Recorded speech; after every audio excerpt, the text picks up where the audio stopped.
Okay, so the Department of Homeland Security now pushing back on criticism of an arrest that turned deadly in Chicago on Friday. Authorities saying that a suspect was shot and killed while trying to flee a traffic stop, striking and dragging an agent down the street in the process.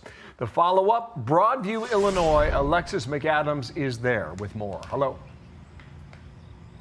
Bill, good morning. Well, they did have some protests here at that ICE facility, right behind me in Broadview, which is in Cook County, just outside Chicago. The ICE agent has been released from the hospital, but was badly injured, according to sources. Why? Because they say he was dragged by the front bumper of this suspect's car, a suspect who ICE says should have never been in this country in the first place and was driving around with a bad system and a record here. So this comes as it just happened just west of Chicago on Friday. DHS tells us a team of ICE officers were doing what they say is targeted law enforcement activity. They were trying to pull over this man. Let's pull up his picture. This is Silverio Villegas Gonzalez. He was driving around here just outside of Chicago, and investigators tell us the Mexican national has a history of reckless driving. But when they tried to stop him, ICE says he refused to get out of the car, and he barely pulled over on the side, instead quickly driving off. You can see it there. The suspect's car is then wedged into the side of this truck. It was blocking traffic on Friday afternoon. The crash happened after ICE says he hit their agent, who was then afraid for his life. So the agent pulled out a gun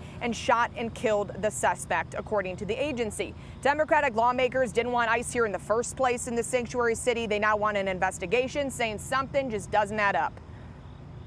The department that is responsible for protecting the people from foreign terror has become the Department of State terror. They're unconstitutional. They're unaccountable. A community member was killed by ICE in a reckless federal operation. The death was not an accident. It was state violence. All right, so ICE says that's not the case. They say this was an incident of attempted murder on one of their officers. Protesters, though, are going to call for accountability out here. They want ICE out of the Windy City. Back out here live, ICE says their operation, though, in Chicago, for the people watching around this city, is far from over. Just the other day, Bill, they said they arrested an MS-13 gang member who was in the country illegally, who was wanted on murder charges, just walking around here outside of the Windy City. Got it. Alexis McAdams back home in the state of Illinois, land of Lincoln. Right. Thank you. Hey everyone, I'm Emily Campagno. Catch me and my co-hosts Harris Faulkner and Kaylee McEnany on Outnumbered every weekday at 12 p.m. Eastern, or set your DVR. Also, don't forget to subscribe to the Fox News YouTube page for daily highlights.